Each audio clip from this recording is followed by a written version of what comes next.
the best of the week on Relevant Radio. The Drew Mariani Show on Relevant Radio. You can kick rocks if you don't like how I talk. I'm gonna keep on talking and walk my walk. Ain't changing my tone, ain't changing my song. I was born this way. Yeah, that was the number one song on the country digital song sales. Somebody's making some money, right? It's called Walk My Walk. It's by the artificial intelligence, the AI artist, Breaking Rust. And we're talking a little bit about it. I don't know how you feel about it. Are you open to it? If there's great music, do you just want to enjoy the great music? Does it matter to you who's behind that song? A lot of people are very concerned. We spoke yesterday about AI taking over jobs in all sorts of fields. I know artists are very concerned about image and likeness and copyrights and the future of their own jobs. Elon Musk, I mentioned this yesterday during my last hour. I had seen a piece that he predicted that within, I think 15 years is the number he used. It might have been shorter than that. I don't have the stat in front of me. That there could be 10 billion humanoid robots worldwide. Right? And they would be anywhere from 20 to 25 grand. So 10 billion. We're a population of 8.1 billion people on the planet right now. There'll be more robots than human beings.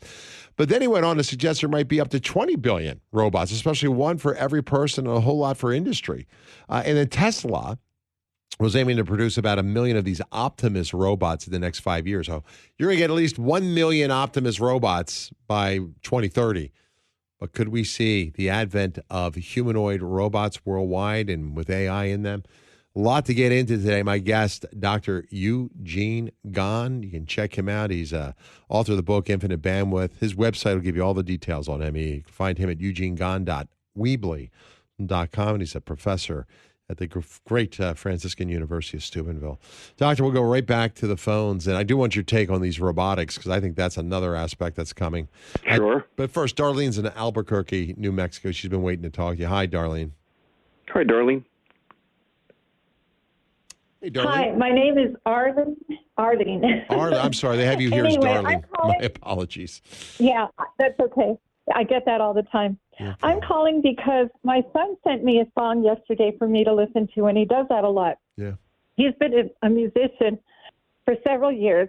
My husband and I have been musicians for over 5 decades, and I got formal training. He did not.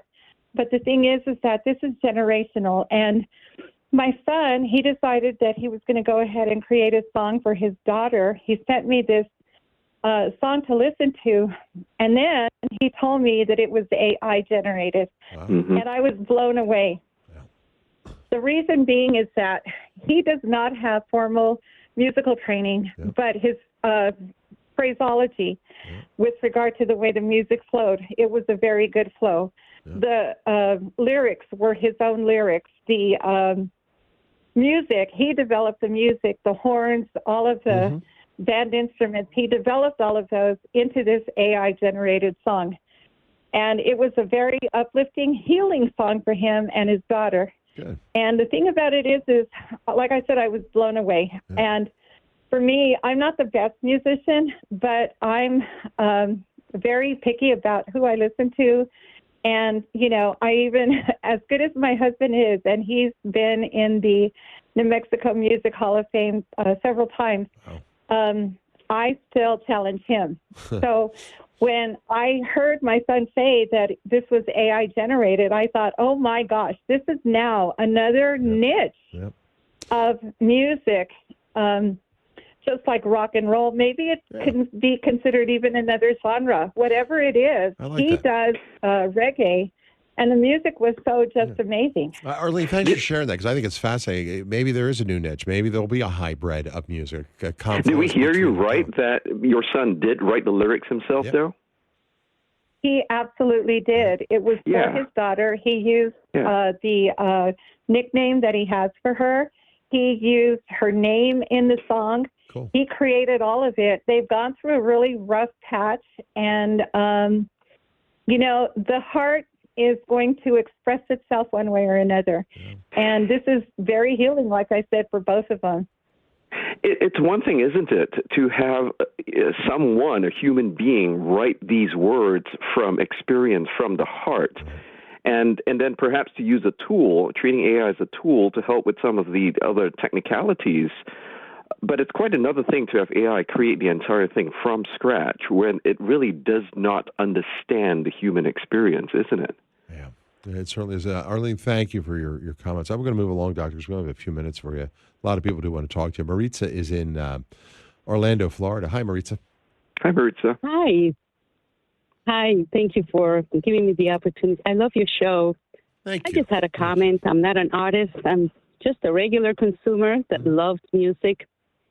And it's interesting how there might be a niche, and I appreciate the comment by the previous lady. Mm-hmm. But the thing of it is that humans, we need that human touch, and we have a soul, right?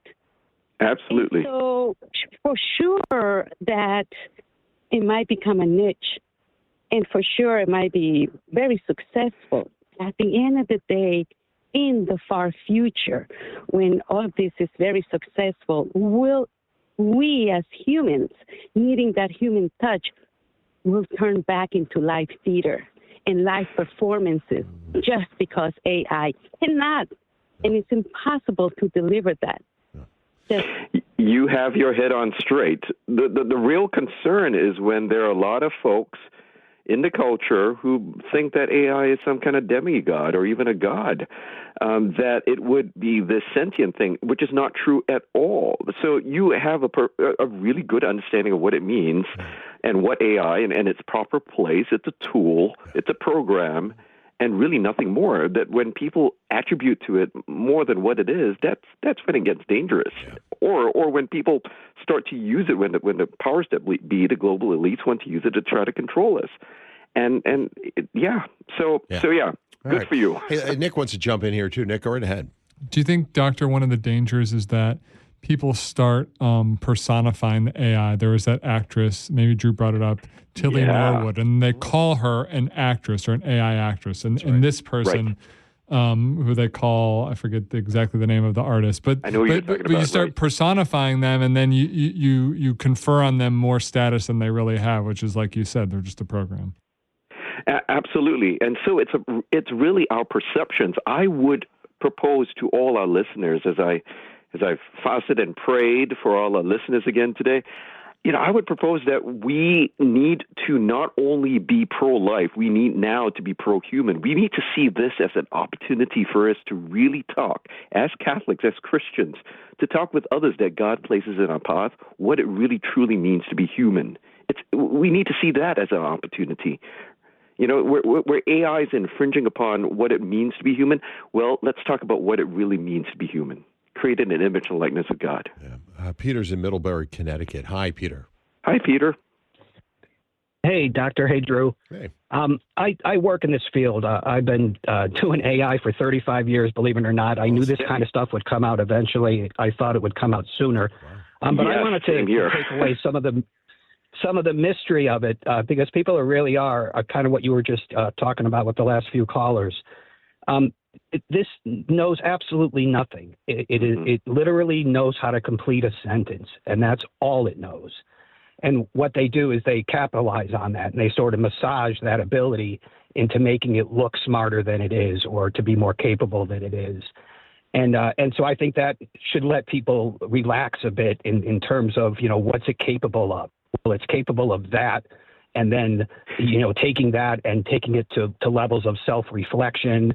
We write with AI, we program with AI in our company.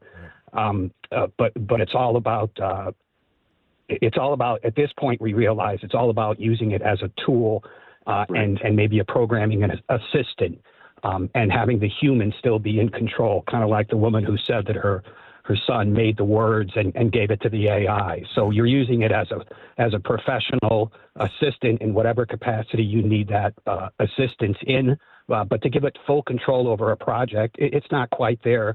I don't know if it ever will be quite there. Eventually it will. But it's all about massaging, filling what is the next sentence, 40 and, I know how to finish that 7 years ago. Elon Musk won all the awards because he put all the data in there. Yeah. And so when you ask it a question, boy, it was so complicated and it knew the answer. It's because it had the complicated question in there so it knew how to finish the sentence. Well, hey, what do you think, Peter, since you're in this industry too, and Dr. Gan, I'll let you follow up, Musk's vision for Optimus and for robotics with the incorporation of artificial intelligence in them? In a lot of ways, I'm really kind of glad that Elon is in charge of it, because a lot of the other people in the industry are really off their rockers, predicting things, making big hypes of things that just aren't going to happen, are scaring people, really. I don't know if they do it to drum up money. I don't know if they do it because they want to get ahead and put laws in place that don't really apply. But Elon really is level-headed about it. He understands, that it is just a tool, and his are way more capable. They have like pretty much all the data. And if he sits there and massages it, and if he sits there and says, okay, think before you speak, is this moral? Is this just? Is this right before you speak it? Things like that, then yeah, you can massage this into being something practical and helpful. And that's what we're doing as well in our company. Ours is really for the family. That's what we're basically. That's good. That's good to hear. But folks like Ray Kurzweil and the like, I would submit that there are some elements of wounds there that they're trying to soothe because of this whole idea of wanting to use AI to recreate. For instance, Ray Kurzweil has said that he's trying to recreate his own father based off the data.